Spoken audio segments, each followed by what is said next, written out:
That used to be the first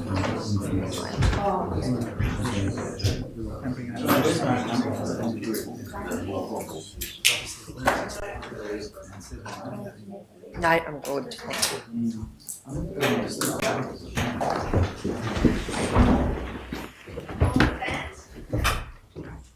Coronial courthouse dance resumed. Please be seated. Thank you, Ronna. Your Honour, I call Constable James Kirstenfeld. Officer, before you give any evidence today, do you promise to tell the truth? Yes, Your Honour. Thank you. Yes, Dr. White. Your Honour, I'd like to announce my appearance. My name is Ganex, spelled G-N-E-C-H, and uses a CR and Solicitor Connecting Associates. And Your Honour's given me leave to present on behalf of Constable Kirstenfeld. Thank you, Mr. Ganeck. Yes, Dr. White. Constable, could you please tell the court your full name James Lloyd Kirstenfeld, and your rank, Constable, and where are you currently based? Darwin, in the city. Officer, I just wanted to start by acknowledging that the occasions when you've given evidence previously, you did an interview first up on the 10th of November at 3:05 a.m. when you were still out at Yuendamu after Kumanjayi's passing. Is that right? That's correct. That was interviewed using body-worn video. Is that right? Correct. And have you recently had the chance to refresh your memory from that interview? Yes.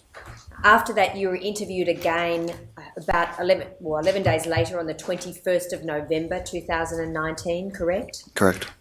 And then after that, you gave evidence at the committal in relation to the trial of Constable Rolfe. Yes. That was on the 2nd of September 2020. You understand we've got a transcript of that evidence? Yes. And then finally, you've given evidence at the trial of Constable Rolfe on the 15th of February 22, that is this year. Correct. Do you agree with me, drawing on your experience as a police officer, that it's important to take a record as soon as possible of an event that took place? Yes. Often that's done in your police notebook, correct? Correct. In this case, of course, it was done formally in terms of a recorded interview. Yes. And the significance of taking that evidence quickly, I suggest to you, is because it's fresh in your memory, firstly. Yes. And it's before your memory can be contaminated by speaking to other people or by the passage of time. Do you agree? Yes. So on Sunday morning at 3:05 a.m, you gave an account. It started at 3:05. It ended at 3:54 a.m. You were giving evidence in a free-flowing form, is that right? Yes. And you were giving an honest account of what had taken place from your perspective? Yes, from my perspective, to the best of my memory at the time. Okay. And that's likely to be an accurate account, isn't it? I believe so, yes. When I come to ask you about some of the events of the 9th of November, I'll come back to that first transcript and to some extent the second interview that you do and ask you some questions about it. But just so you know, we've got a copy of that in front of us, and please ask me for that anytime you need it. Can I start though, Constable, going back to some of your background? When did you join the Northern Territory Police Force? November 2016. Where were you prior to that? That is, what job did you have prior to that? Prior to the police, I was in the Australian Defence Force. When were you a member of the Australian Defence Force? From 2001 on and off up until 2016 when I left. From 2001 through to 2016, is that right? Yep, with a couple of breaks in between. And I think you explained a little bit about this in your second interview on the 21st of November. I'll just remind you. You're talking about some members of the IRT, and you note that some training, a lot of us in the IRT are ex-military, so things like close quarter battle drills and that sort of stuff, we're probably a little bit more versed than someone in GDs that might even be of a higher rank. And then earlier you explained to the interviewers that you've served 3 operational tours overseas during your time in the ADF, is that right? Correct. What were those tours of duty? East Timor, Iraq and Afghanistan. When did you go to East Timor, for starters? 2006. And what was the purpose of your deployment to East Timor? I'm not really sure I understand that. Were you part of a peacekeeping mission in East Timor? I think the peacekeeping role of East Timor was the 90s, late 90s one. Why did you go to East Timor with the ADF? That was after the government collapsed and they the country went bad again and they needed help. But what was your role as a member of the ADF when you were there? For example, were you on street patrols? Were you working to rebuild infrastructure? What sort of things did you do? I was in the infantry my entire time in the Defence Force. You were in the infantry the whole time in the Defence Force, is that right? Correct. Okay. You mentioned that you also went overseas to Iraq. When did you do that? 2007. How long were you in Iraq for? I think it was about 7 or 8 months. Did you only go to Iraq on the one occasion? Yes, And in Afghanistan you went to as well, is that right? yes. When did you do that? I actually don't know the year I went. 2011, 12, 13, somewhere around there. For how long were you there? Same again, about 8 months. And one tour over there, right? Or did you go back multiple times? No, just the one tour there. You explained that you were in the infantry, so you received particular training, of course, during your period in the ADF in relation to being a member of the armed forces. Yes. Was it useful when you came to the Northern Territory Police Force, any of that training? Not really sure. I haven't. I don't think so. Why did you join the police force?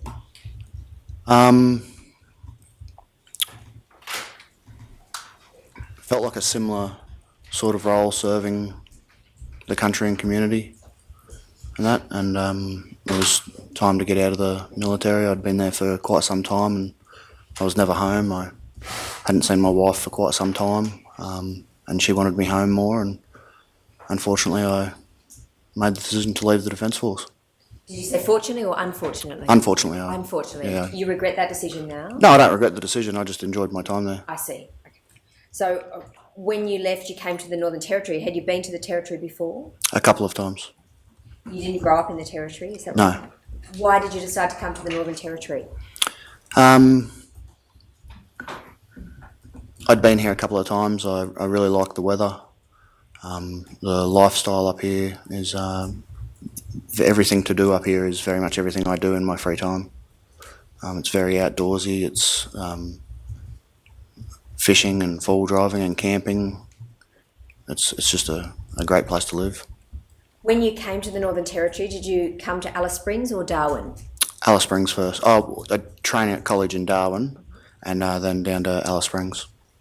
You trained in the College of Darwin. Did you request to come to Alice Springs or were you posted here? It was part of a agreement when we first joined that we either went to Katherine, Tennant Creek or Alice Springs. And your choice was Alice Springs, is that right? Yes. When you first came into the Northern Territory Police Force, what training did you receive to be a police officer? There's 6 months of college. They do driving, defensive tactics, firearms, most of the legal things. You do exams on terms of legal and powers that we have. Do that for 6 months, and then you've got a year and a half on probation, completing separate tasks as like a culminating event of all those things to show that you can do the job and that you're suitable to be a police officer. And Constable, do you recall at any time in the college doing any learning or training on cross-cultural issues or cultural competency, sometimes it's called? I'm not sure if it was what it was called or anything like that, but we went to Bagot Community. We met with the head elder there, Helen. She's still there, actually. I go speak with her sometimes. We played basketball against some of the kids there. They smashed us. And she was telling us about the community and a bit about her history and where she grew up from and all that. And she was from the stolen generation, and she was telling us about that and the impacts of that had on her and her community and family and all that. Was that meaningful to you? Yeah, it was a different. The Stolen Generation was something I think everyone's heard of and all that, but to hear it from someone that was there was more impactful than, say, reading it in an article. You haven't served any time yourself in community, is that right? No. Were you interested in going into a community at all? Yes, I wanted to limit it in what community I'd prefer to work in, just because of my wife's profession. So I wanted to go to somewhere up in the northeast corner of the Northern Territory there. Okay, I'm not going to ask you what your wife's name is, but can you tell us what her profession is, just because it's relevant to understanding what might attract officers to She's in a medical field. And you would discuss it as a couple and see what community would suit you both to go to, is that right? Correct. Did you ever put your hand up to go into a remote community though and work? I don't think I was ever asked. I was Did you ever do any relief work? This is prior to November the 9th. Any relief work in a community? No, I had been to a community to help out before, but I was only there for a couple of hours and came back. I hadn't worked long term or anything in a community. Was that as part of the IRT deployment or Yes, Georgie's yes, it IRT? was part of an IRT deployment. What community was that? Docker River. And I'll ask you about your IRT shortly. Was that the only IRT deployment you had done into a community? Yes. After you were moved? Yep, correct. When you are transitioning from the Oh, Australian... sorry. I did go do some relief in a community. I went up to Borroloola for a couple of days. Okay. When did you go to Borroloola? I think 2018 maybe, or early 2019. I'm not 100% sure. So I spent a couple of days up there. And that was part of an IRT deployment? No, that was their station hadn't had they only had 3 members, I think, and maybe 2. One was leaving, and they hadn't had a day off in 3 months, and they just needed someone else to come and relieve them for a bit so they could get some sleep and police the community. Okay, so that was a couple of days. Did you just... Yeah, I think it was 3 days, 2 or 3 days. When you're there for those 2 or 3 days, did you receive any induction from any of the elders there? Not from any of the elders. The local police officers drove us around and showed us what was where and who was who and all of that, and where the problem areas were, and where everyone it's sort of broken up into 3 different camps, sort of communities that form Borroloola with a, centralised businessy type thing in the middle. And there's a company up there. I'm not sure what they do. Was there an Aboriginal community police officer in Borroloola that you worked with when you were there for 2 or 3 days? No. So I appreciate how short a period of time that is, and you're there to relieve. Did you meet with any Aboriginal people when you were there outside of, requiring to police? Yeah, all the time. So did we introduce to any elders as part of your introduction into the community? I think we were introduced to one of the elders when we first arrived. He was the one that was requesting for more police to come up because no one had a sleep for a couple of days. Everyone was it was like a never-ending party at that time. I'll just want to come back to the IRT then. I withdraw that just before I do. You joined the Northern Territory Police Force in November 2016. Had you come straight from your work in the ADF? No, I left the Defence Force in January of 2016. And did you have a break between January and November?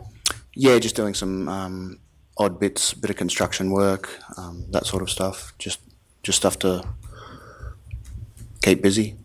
When you were recruited into the Northern Territory Police Force, you're obviously required to fill out some recruitment forms, correct? Mm-hmm. And then go through an interview process. Correct. You are required to disclose whether you've ever been in the Australian Defence Force. Correct. And you're required to disclose, aren't you, whether you've ever had any disciplinary proceedings in the Australian Defence Force? Correct. In your case, you disclosed that you had been disciplined over a particular incident involving a cull of feral animals. Is that Correct. right? And once that was disclosed, you were asked about it in an interview?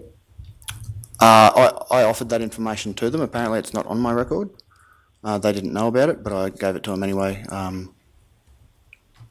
And you, once you disclosed the information, they asked you about it at an interview. You explained what the circumstances were, and then you were allowed to continue with your induction into the Northern Territory Police Force, correct? Correct.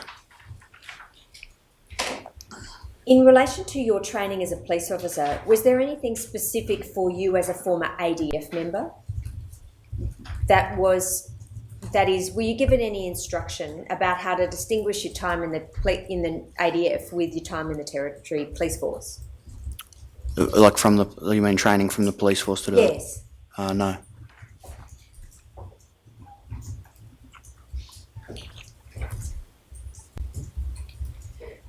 You explained in one of your interviews after Kumanjayi's passing that you have conducted, in addition to your work at the ADF, you've conducted paramilitary type close protection training with Ronan International in the United Kingdom in 2010. Yep. You did that prior to joining the ADF, is that right? No, that was in a break of service that I had from the Defence Force. And why did you do that training? That's a course that's regulated that you have to do to receive a licence to be able to do corporate or hostile environment bodyguard work. And were you thinking at that stage that you might do that type of work overseas?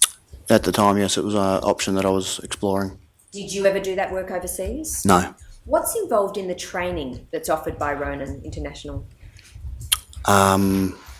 They do some vehicle driving, counter surveillance, how to properly assess and set a room up for they call it a principal, so someone who would be the person that you're looking after, how to walk, how to basically look after an important person without being in their road. Is there any weapons training specific in that?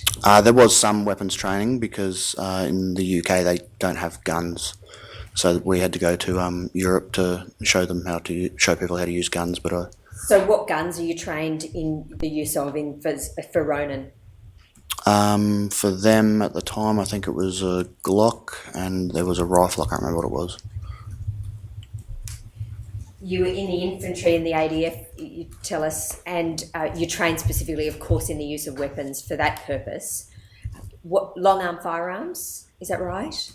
Are you used in the military? Yes. And AR-15s? Are you trained in the use of those weapons? No, not in the military. What about the Glock? Is that used at any time for your military training? No.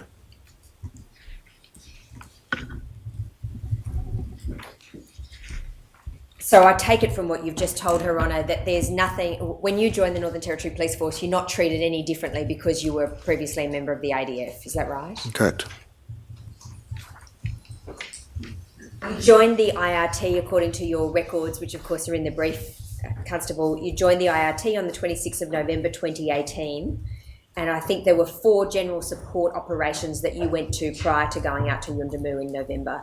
Does that sound right? Which ones are they? For IRT? Yes, for IRT. General support operations? I'm not sure. Okay. What attracted you to the IRT?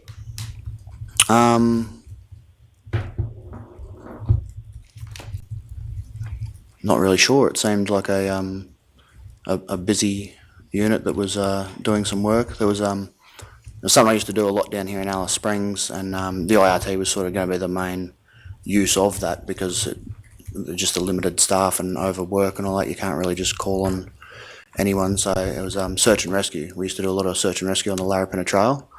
That was probably my favourite thing in the police is doing search and rescue. And I think IRT was going to be the head of sort of that. I'd gone on a couple of search and rescues. You had some successful search and All of them, Your Honour, all of them. I even, one lady, she, the only thing she remembered from us carrying her down was that we were saying how hot it was and that we wanted some ice blocks, and she came to the station and when she got out of hospital with a thing of Zupa Dupas for us. So. Did you, when you joined the Northern Territory Police Force in 2016, did you have any mates from the ADF who were joining at the same time? I did. Who were they? His name was Adam Rivett. He did wasn't successful I see. in the territory. Did you know Constable Rolfe at any time prior to joining the police force? No, What about Mitchell Hanson? no. They were a different squad to me at college. When you joined the IRT in November 2018, were there mates of yours from the Northern Territory Police Force that you'd made over the couple of years who were also interested in joining the IRT? Sorry, can you say that again? Sure. You joined the Northern Territory Police Force in November 2016, and you joined the IRT in November 2018. You'd made some friends in the force over that couple of years, I imagine. Correct. Were there a group of you who were interested in joining the IRT at the same time? Yes, there was myself and Mitchell Hanson.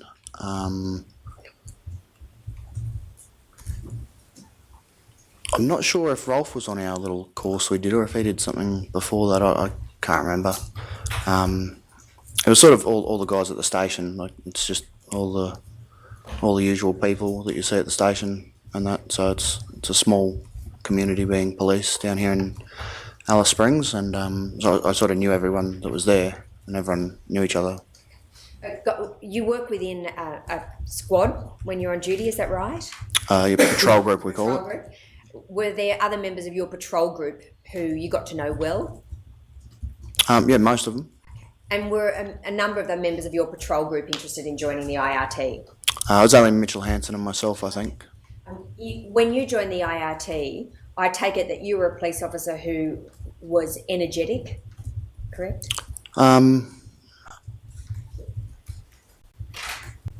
I don't know. I don't know how to answer that. That's not a criticism. I'm going to suggest to you that you joined the IRT because you were hardworking and you thought it would be an interesting thing to do. Yes. When you joined the IRT, did you think that some of your skills from the military would come in handy? For search and rescue, definitely. Are you trained in search and rescue in the military?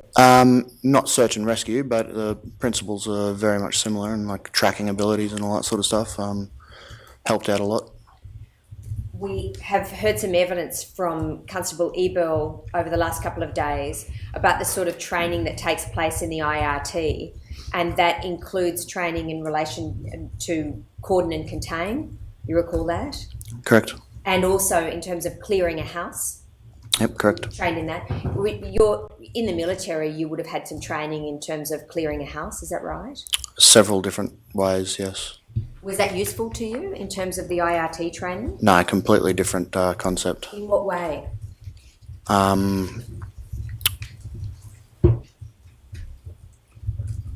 Not really sure I can answer too much on the military side of things. Because you don't want to, well, why? Just When I left the military, I signed a non-disclosure agreement. Not to talk about training or deployment. Oh well, details of it and all that. Things that are public record that are fine. But I don't know what I would be allowed to disclose from that. I'll ask you the slightly different question, see if that helps. In the military, is there a concept of search and clear of a house? That's wasn't my role, so I don't know about that. Okay. When you joined the IRT, was Sergeant Bowens the head of the IRT? Yes. And he remained the head of the IRT until November 2019? I don't know when or Well, whatever, the but whole yes. of the time you were Whole in of the IRT. time I was there, yes. And was Sergeant Bowens somebody that you knew prior to joining the IRT? Yeah, he was from Alice Station. Was he a mate of yours? I'd say everyone's sort of mates with each other. Okay. And did you socialise with him outside of work? I know. Did you tend to socialise with your patrol group outside of work? Yeah, because that's the only cops that are off at the same time. So did you socialise prior to November 2019 with Constable Rolfe? On occasion. He wasn't originally on my patrol group, but later got moved to my patrol group. And Mitch Hanson, he was someone you Yep. socialised with? He was on my patrol group the entire time. What about Mark Sykes? No, he wasn't on our patrol group. I'd caught up with him a couple of times. Sometimes patrol groups match up on days off. Sometimes there was big barbecues or something, and I'd seen him there. Just come back to your IRT. As part of your training, did you become aware that there were standard operating procedures for the IRT? As in the training that we do? I'll ask it again. I might have been confusing. When you were in the IRT, did you become aware that there were standard operating procedures or SOPs that governed the IRT? I'd imagine there would be, yes. So my question's slightly different, which is try and cast your mind back to prior to November 2019. Did you know that there were SOPs for the IRT? Or was that something that that concept was never explained to you? I don't know if that concept was explained. So you might guess that there are, because it would be a good idea to have policies and procedures for a unit like the IRT. Yes. Correct? But nobody ever trained you, as far as you can remember, in what the standard operating procedures were that governed the IRT. Not the ones that governed us. The training and the things that we did and how we approached a job or situation were the same tactic every time, so that everyone knew what to do. Okay.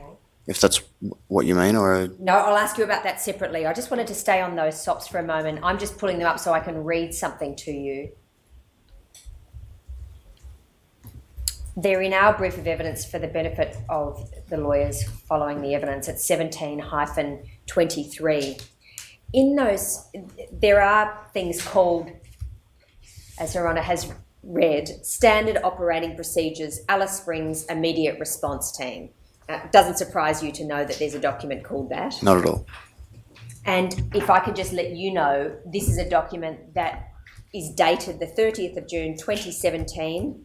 It was authored, according to what I'm reading, by Mike Williams, who was then the senior sergeant in charge of the IRT.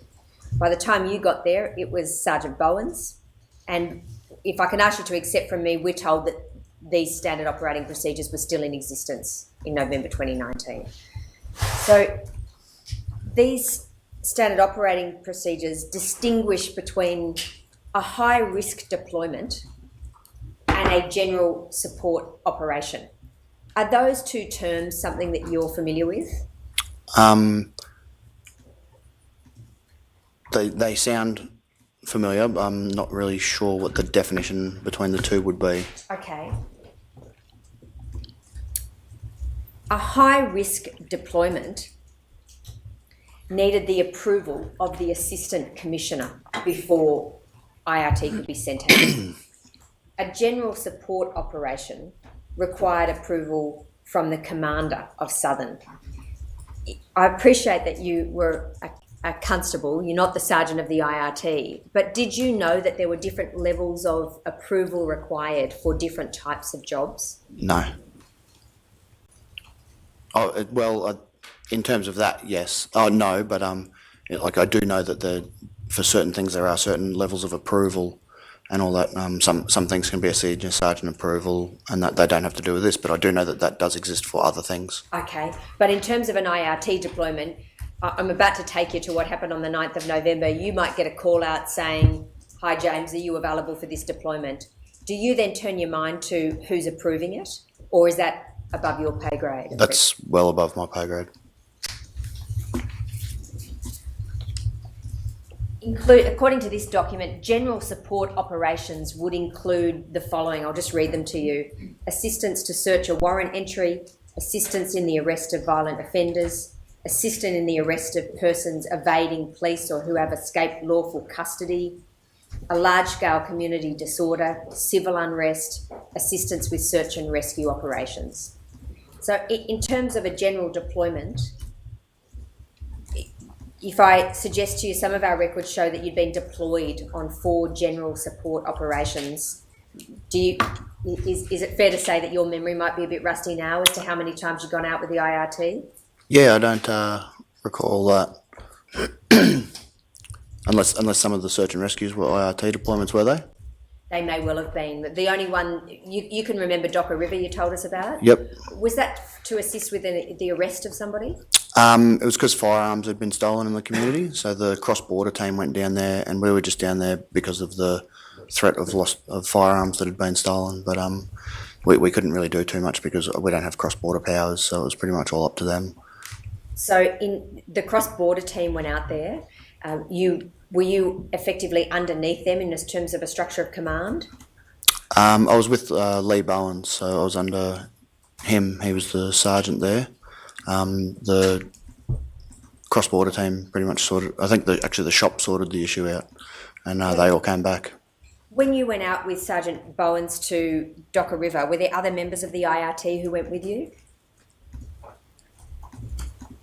I don't recall.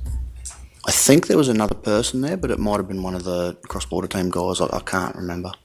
When you were there in Docker River, you were with Sergeant Bowens. I appreciate he's ranks above you, but was he appointed a team leader in any way? No, I would just assume the sergeant is the team leader. When you went out there to Docker River, did you see any document that was a written operations order or a plan for what you were to do when you were there? No. Given that you were there with the sergeant heading up the IRT, you would just assume that you'd take your directions from him in relation to any plan while you were out there. Is that fair? Yes.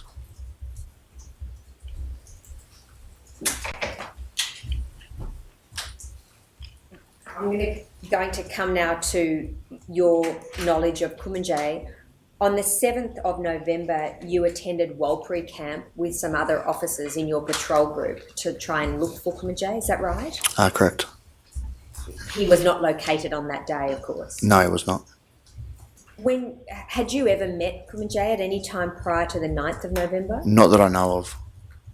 How did you come to be involved in attending Walpuri camp on the 7th of November? At the time, a document gets printed out and disseminated to all police within the district that document's relevant to, and it has current hotspots to patrol, current arrest targets, current people to check for bail, pardon me, and things like that. And he was on the list of people to be arrested. You've given evidence in one of your interviews that you were in the habit of checking your emails to see who was on the list of warrants or people to be arrested, is that right? Yep, I think most police were. That was just part of your job, is that right? Correct. That you needed to be proactive in terms of noting who the arrest warrants were out for? Correct.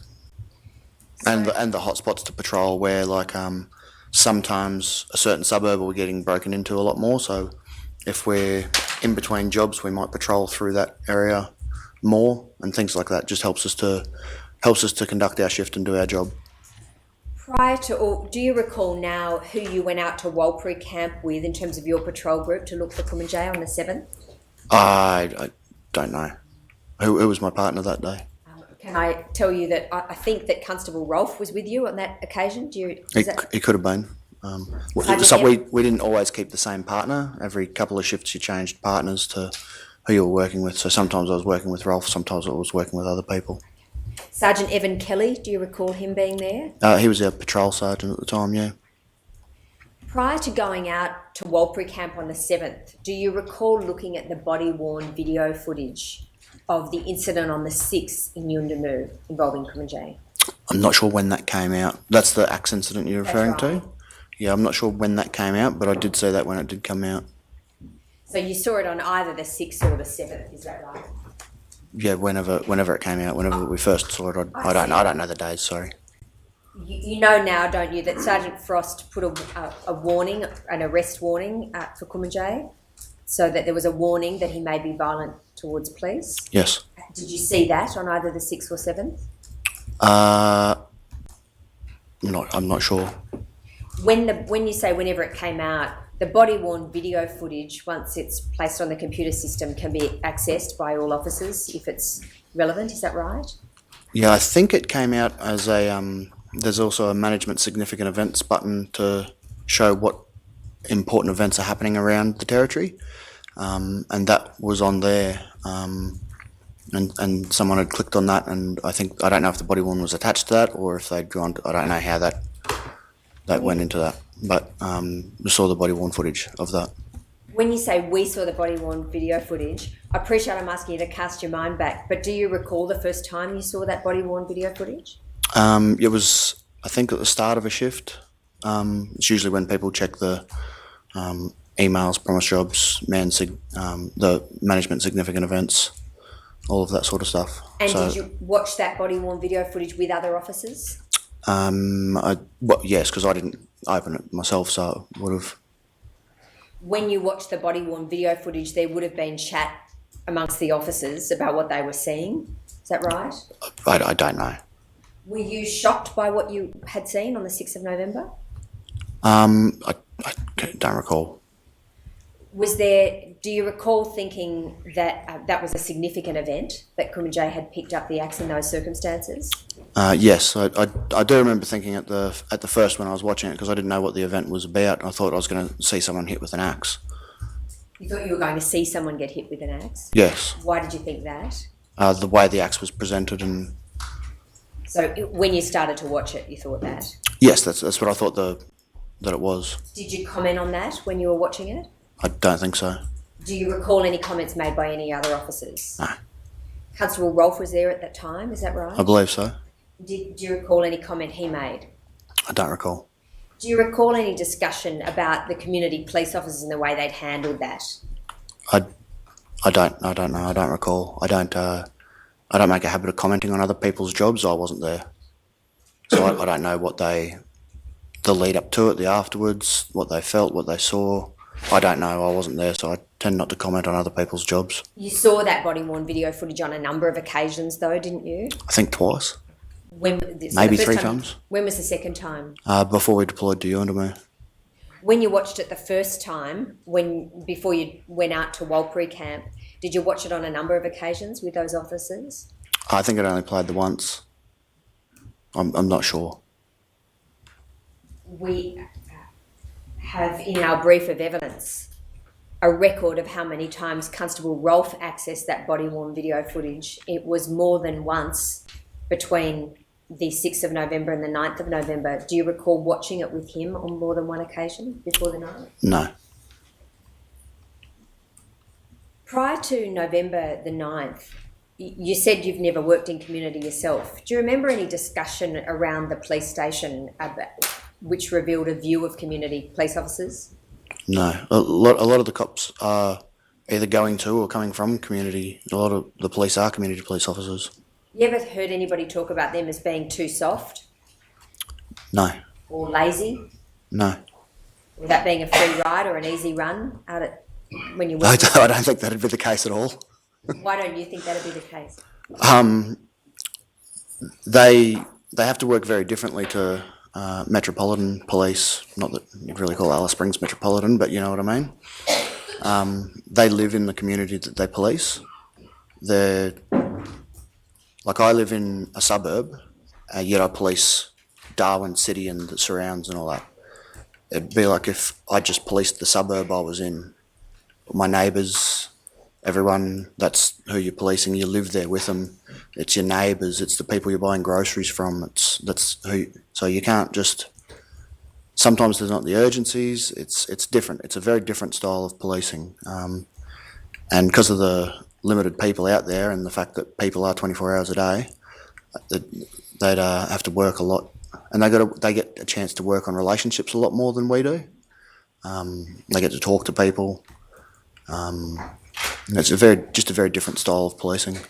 And do you agree that when you're working in community as a police officer, you'd imagine that you'd have to build up trusting relationships with the community if you want to get their cooperation? Yeah.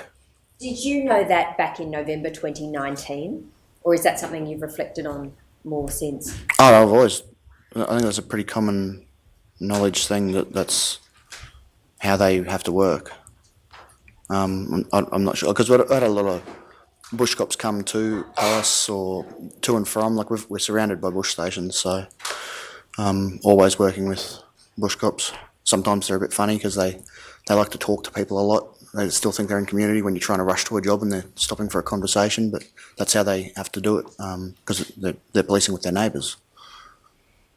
So you've said, I think you never heard anybody talk in a negative way about bush cops prior to November 2019. I don't think so. And if you had done, you wouldn't have agreed with them. Is that fair? I probably wouldn't engage in conversation like that. I'm a bit too busy at work.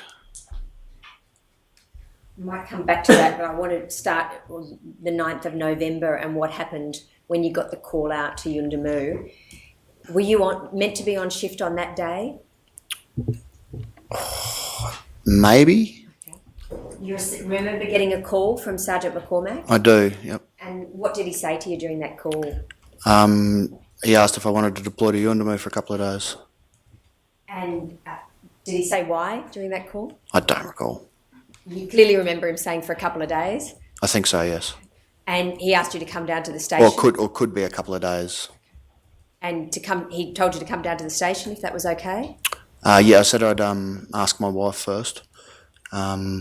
Just we had have a young child, and I didn't want to leave her alone with a young child while I went away to work. So asked her if that was all right first, and then she said that was fine. So I called him back and said that I was happy to go to Yuendamu.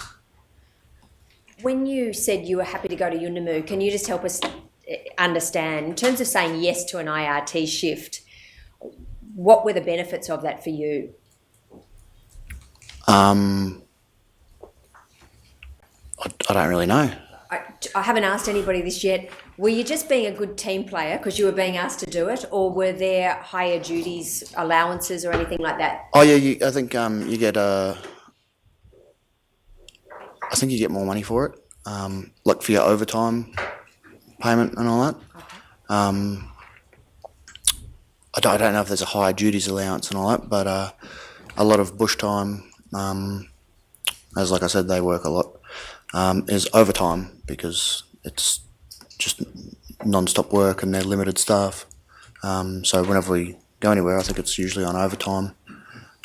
We weren't a full-time unit, it's a part-time unit, so any of our deployments were usually done on days off, whoever was on the days off, so it'd be on overtime. So you spoke with your wife, she said it was okay for you to go. You rang Sergeant McCormack back, did you, and tell him you were okay to go? Correct. And then you headed into the station in Alice Springs. Correct. When you got there, do you recall that there was some sort of briefing about what the job would involve? Not really. It was asked what it was about. I think he was shift sergeanting at the time, so he was kind of doing 2 or 3 things at once. Asked what it was about. We were told it was to go out there and arrest Walker. And then I spent a lot of time looking for, like we don't have a dedicated vehicle or anything like that, so I had to try and find a vehicle that we could use, possibly for a couple of days. Were you the first one at the station in terms of the 4 IRT members? I don't think so. I think the other guys were there. I'm not sure. So you got there, you went out to look for a vehicle. Do you recall back in the station watching the body-worn video footage? That was just before we left. And who was there when you watched that footage? The 4 people that deployed, so myself, Constable Rolfe, Adam E. Burl and Tony Hawking. And when you watched that body-worn video footage, what comments were made about what had happened on the 6th? I'd have no idea. Do you recall anybody talking about the way that those bush cops had handled it? No. Did you know Chris Hand or Lanyon Smith at any time prior to that? No, I've never met Lanyon. And Chris Hand I met out at Yuendamu. Constable Ebel, when he gave evidence, says that he said something like, I'm surprised he didn't use his firearm, or I'm surprised he didn't draw his firearm, or something like that. Do you remember any discussion like that? No, I don't. How long were you in the station for, do you think, on that occasion before you headed out to Yuendamu? Like the whole time at Alice Station? Oh, I don't know, an hour maybe, half an hour. So I was looking for a vehicle for a lot of the time, so trying to find out someone that was willing to part with their keys.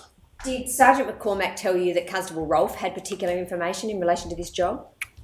I don't think so, I don't know. When you were watching the body-worn video footage, did Constable Rolfe appear to be taking the lead in terms of showing it or explaining it? I don't think there was any explanation of it or anything, it was just watching. When you were with the police in Alice Springs, did anybody ever mention to you that there would be an ops order or an arrest plan that was in writing? No. Were you expecting there to be anything in writing before you headed out to Yuendamu? I don't know about in writing, but a formal briefing I would have expected. Where would you expect that to take place? Well, I'd never deployed with on a job like this before, so either at Alice or at Yuendamu. I don't. You've explained that you'd had limited experience within the IRT by that stage and you'd never deployed for a job like this before, but you would have expected a formal briefing at some stage. Yes. Had you, in the course of your general duties work, got a formal briefing before you went out to do a job? Yes. And what sort of a job would you get a formal briefing for? Everything. Can you give us an example involving the arrest of an offender where you would get a formal briefing? I haven't had one for the arrest of an offender.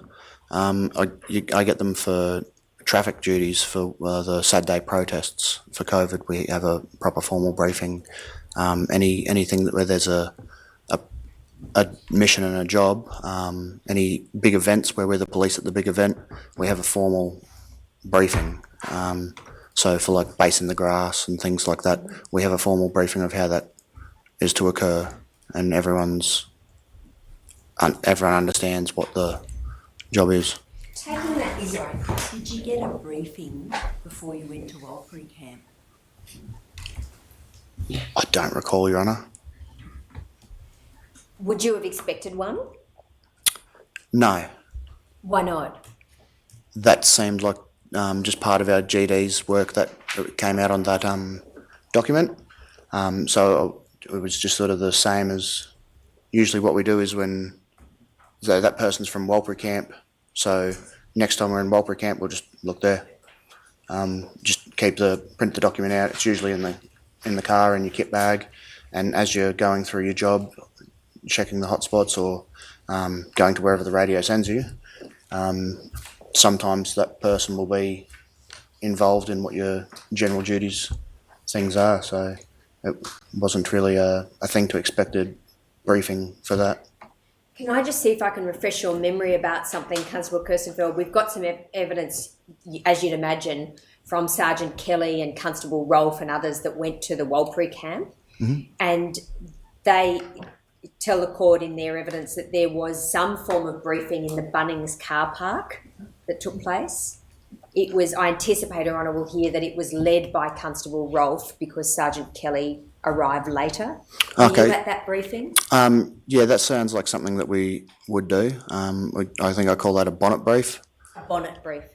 It's usually done on the bonnet of the car where before we go into somewhere, you just say you go to the front door, you go to the back door.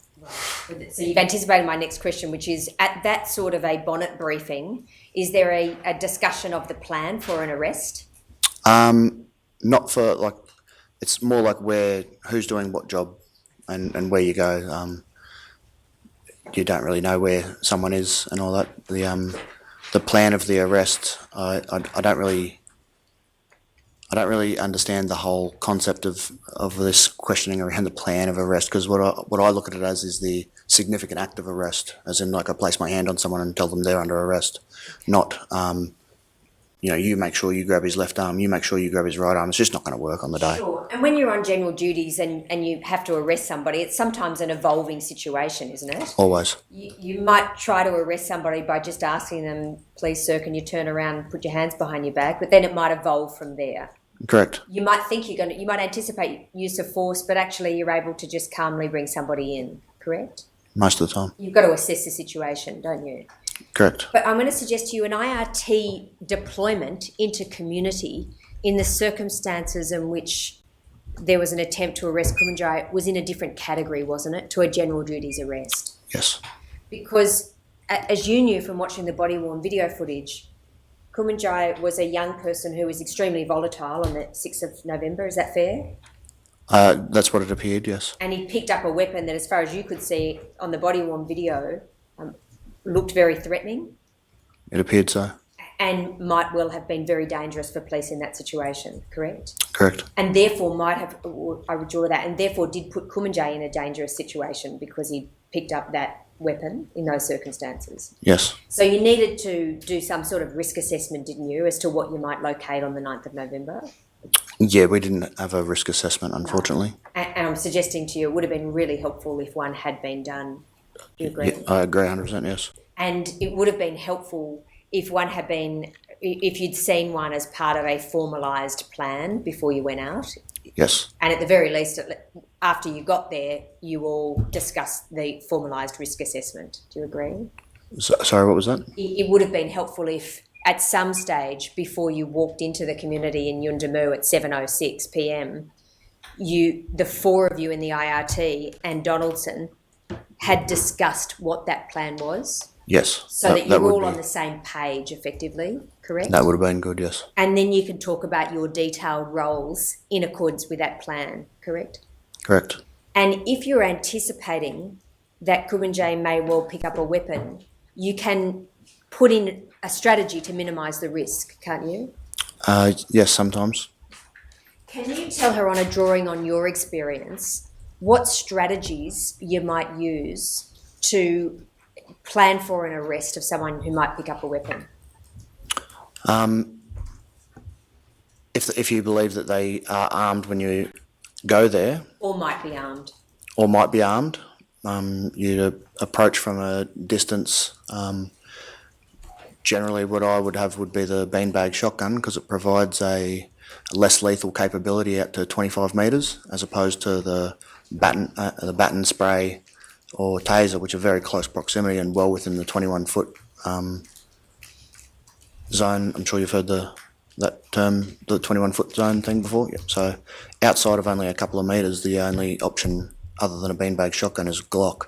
So I like to take that because it extends that less lethal capability right out to 25 metres. Our job in the IRT, sorry, I was about to call it cordon containment. That's pretty much what everyone called it down here still, because I think it was called that before I got here. I guess it depends on what they're armed with. Like if it was an offender with a gun, then we'd cordon the whole area off, as per the old name of IRT suggested, and probably call TRG. I'm just going to ask you to reflect on a general duties job for a moment. If you got a caller, or I withdraw that, a job about an arrest of somebody in Alice Springs who had a couple of days beforehand run towards police with an axe or a tomahawk. If you were going back into the house the next day to arrest that person, you'd make a plan, wouldn't you, as to how to best confront him? I think that'd be done higher up, not at my... I don't think I'd be the one making a plan for that. Okay. You would expect someone would make a plan as to how to approach that person. Do you agree? Yes. And there are a number of ways you might approach that person to minimise the risk to him or others. Is that right? Yes. And one way to approach that person might be to bring, if they were an Aboriginal person, an Aboriginal community police officer to speak with them, to try and persuade them to hand themselves in. Yes. Otherwise, you might use another member of the police force who was known to that offender to try and speak with them. Yes. And you would create I think you gave an example beforehand of the benefits of creating a distance between yourself and the offender. Correct. So that you can look at their movements, correct? And to be out of a range where they can utilise a weapon to inflict an injury upon you. And it expands your tactical options, doesn't it, if there's a distance between you and the person you're going to detain? Yes, it does. Like, this is all very perfect scenario at college, sort of. Well, I'm going to suggest to you it's a scenario that you might want to plan for. Yeah. If you're planning for the arrest of somebody who you know might have a sharp weapon, you would try to give yourself some distance if you're going into a house, wouldn't you? Going into a house, you can't really create too much distance because of the close proximity of all the walls, and like it'd have to be a pretty big house to create distance. Would you want to at least create enough distance so that you could see for yourself whether or not they had a weapon?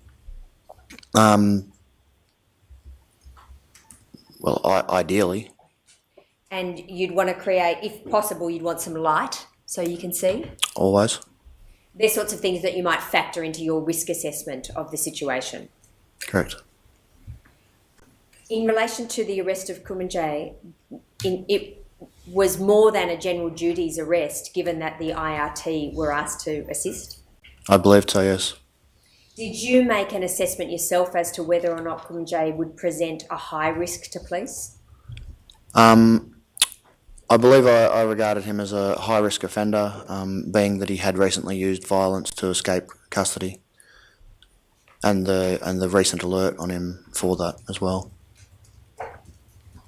You drove to Yuendamu that afternoon with Constable Rolfe, is that right? Correct. And was there any discussion as to how you'd break up into pairs, you with Constable Rolfe and Ebo with Hawkins, or did that just happen naturally? I don't know. That just happened. When you got to Yuendamu, you arrived at 6:33 p.m, if you can take that from me from the CCTV Yep, footage. And you were asked some questions at trial based on the timings of the CCTV footage, so you understand them generally, is that right? Yep. When you got to Yuendamu, you were introduced to Sergeant Frost. Yes. When you arrived in Yuendamu and spoke to Sergeant Frost, was anybody else there in the police station? She introduced us to Chris Hand, as her partner. I don't know if Felix was there at the time or if he came in after, but Felix was there. I knew Felix from working here in Alice Springs. And so you definitely recall Felix being there at some stage prior to you setting out after 7 p.m? Yeah. When you and Constable Rolfe arrived, was Officer Donaldson there in the police station? No. Were you told that Officer Donaldson was available?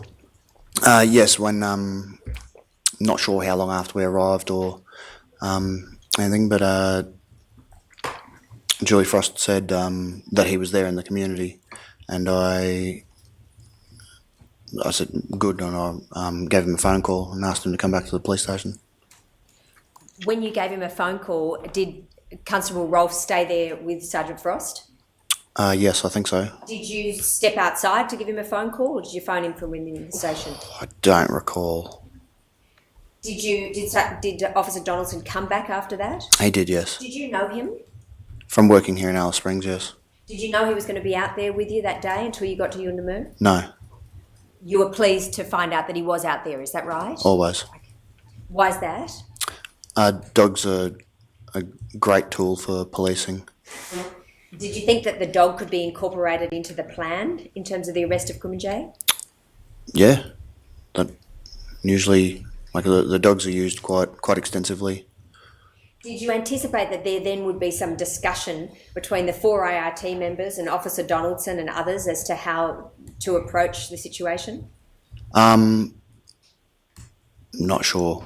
Why did you call Donaldson back? So that we were all there together. I think at that stage I thought we were going to get a formal briefing, I think. But he was out there to work with us, so it wasn't any good for him to be out somewhere. I'd never been to Yuendamu, so if he could tell me what street he was on, I wouldn't even know how to get there. Appreciate the difficulty of me asking you questions 3 years after the event. So as I said earlier, I'm going to take you back to your very first interview at 3:05 a.m. on the Sunday. And you explained this. Julie informed us that Adam Donaldson, the dog handler, was already here at 4. I called him on my mobile phone and he came back to the station. We devised a plan on gathering some information and some intel on his whereabouts, meaning Kumanjayi, houses that he goes to, other breakers he hangs around with, and also, importantly, any family members that don't like him but might give up information and that. So the evening for us was initially just going to be an information gathering session, and with a plan on hitting the house that we could get down to with some intel at about 5 o'clock in the morning, sort of just as the sun's coming up. Once everyone was here, we came up with a plan to go to the initial house, 577. So that plan, which involved going to the house at 5 a.m, was something that you knew about at some stage in Yuendamu, correct? I didn't know about I think I'd heard the suggestion of it, the 5 a.m. I've tried to think about this over and over. I've anticipated this question, and it's just something I don't know how we've gotten from the 5 a.m. plan to now we're doing something else. I just don't know how that's occurred. Okay, and I appreciate you being so frank with us and telling us that there was a 5 a.m. plan. It changed, didn't it? It morphed into just going straight to house 577. I'm not sure how. I don't know how that's all occurred. I've tried to think about this, like I said. In relation to that 5 a.m. plan, though, that was obviously something that you were told by somebody, correct? Would have had to have been. Is it also something that you might have read in a document? No. Did you know about the 5 a.m. plan before you left Alice Springs? No. you knew about something to do with intelligence gather, or I withdraw that. You knew that some part of your role there would be to assist with general duties policing, is that right? General support operations? Yes, Julie had told us that once we got there, she informed us that there was a funeral on, and that we were going to have the duty phone for the night. Did she tell you whose funeral it was? No. When she said you were going to have the duty phone, what was that? The mobile phone for the police station that, because I don't think Yuendamu comes under radio comms from Central in Darwin. So any emergencies that need to be responded to at night while I'm not sure Yuendamu's manned 24 hours. Don't quote me on that, I don't know, but there's a duty phone for whoever's the senior person on that would get a call out that way instead of via the radio. So you told us that the 5 a.m. plan was something you had to be told about at some stage in Yuendamu, is that right? It would have had to have been, I've got it in my statement. Okay. In your second interview that you do on the 19th of November, you say this at page 21 about the plan, and Officer Wilson says, so rolling out to Yuendamu, did you guys have a plan of what was going to occur when you got to Yuendamu? And you said, we were going to go to the station, find out what intel we could, it's getting pretty late, so we were going to cruise around to like his family's house and that, find out what info. And then we were working out whether or not we were just going to work through the night. Julie wanted us, sorry, that's later. So on the way out there, we couldn't really come up with a plan on the way out there too much because we had 2 different cars and there's Zach in one and me and Zach in one and Tony and Adam in another. If we came up with a plan, if they came up with a plan, it'd be a bit silly if it wasn't the same plan. So on arrival to the station, what happened then, you're asked, and you said, we got there first. Julie told us that the doggy was in town. So I thought, you ripper. I didn't know he was going to be there. So I gave him a phone call. He came back to the station. Adam and Tony rocked up, spoke with Julie about what had happened, where he is, where he's most likely to be, who his family and friends are, who his little crew of housebreakers and all that, and where their families are, and where he's going to hide, where he's going to run, who doesn't like him, who might be willing to give us up. She wanted us to do some RBTs as well that night. So she asked us how long we were happy to work for, and we were happy to work all through the night. RBTs, random breath tests. Correct.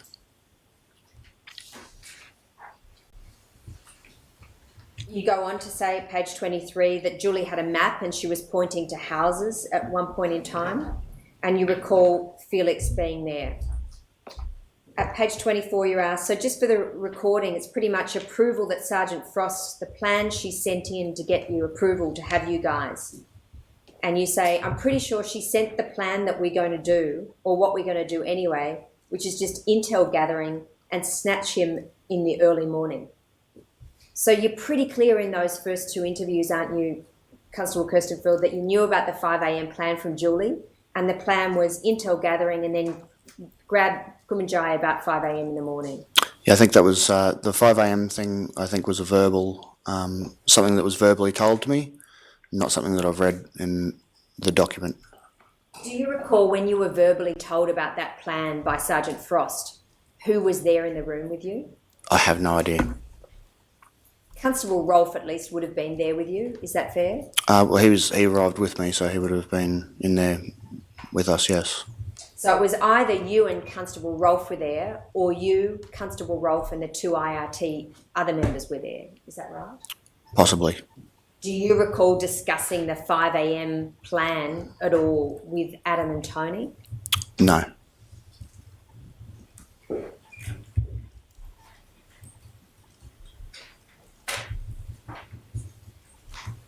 Do you recall now, sitting in the witness box there, ever seeing any document with the plan? Not with the plan, no. The document that I saw was the email. It was just an email asking for IRT to come out to Yuendamu. In front of you, I think you have a document which we have at 7-36. It's an email sent by Sergeant Frost on the 9th of November 2019 at 4:49 p.m. It's been up on the screen a number of times. I don't need it to come up unless Your Honour would like it to. You have it there, sir. If you have a look, there's a first page of that email. it begins, "Good afternoon all, please be advised of the following." Is that what you're looking at? Yes, that's what I'm looking at. And then it finishes with some details about Kumanjayi. And just for the benefit of those listening, it notes it's an IRT call out for the arrest of a violent offender, and it has Kumanjayi's name. Task: arrest Kumanjayi and transport back to Alice Springs. Provide a local presence of armed police to uphold law and order in the community and provide support to local members. And then it's got some details about what happened on the 6th of November. You see that? Yes. You definitely saw that page, didn't you, when you were out in Yundamu? No, not this email. I think it was only a one paragraph email, the one I saw. It wasn't addressed to me. This one's addressed to me. What did the one paragraph email say? I think it was just requesting for approval, or requesting IRT to come to Yuendamu. I think it was sent to Shane McCormick. When you're asked about this in your second interview, you say this. Officer Wilson says, "So you received a briefing, and now we're talking about the email that had been sent out, which seemed to have a plan on it and the situation. Do you recall that you sort of read that through?" And you answered, "I still don't know that I have." And then you say, "Just skimmed through it." What did you mean by that, just skimmed through it? Because the email I saw was just the one quick paragraph. It was only a one-page document. It wasn't, didn't have anything detailed on a plan. Unfortunately, we've crossed our wires a little bit in this interview, and he keeps asking me about an email that I've agreed that I read. I'm thinking the other email, and he continues asking questions about this email, and I didn't realise this one existed. Have you ever seen a copy of the email that you think that you actually read while you were out there? Yeah, at trial. At trial, that was presented to you? Okay. Yes. At trial, it was also presented to you in the form of I withdraw that. At trial, you were also shown the plan that was formulated by Sergeant Frost and Sergeant McCormack. Is that That's right? this one. Yes, the one that's in front of you. First time I saw this was at the committal. So if you have a look over on that page, you'll see it's page 2. For day 1 was to commence work at 11 p.m, high visibility patrols and respond to call-outs. You weren't aware that you were supposed to start at 11 p.m, is that right? No, I was not. If you look over the... I beg your pardon, I'm still on page 3 of that document. Yep. There's a clear indication, isn't there, that after the 11 p.m. start, it reads 5 a.m, Donaldson and Alafeo commenced duty along with IRT members to effect the arrest of Kumanjayi. Yep, I can see that. That's consistent, at least that timing, with the 5 a.m. arrest plan that you were told about by Sergeant Frost. Is that right? That seems consistent. Your Honour, is that a convenient time for a short break for the afternoon? I saw 15-minute break in the Yes, Your Honour.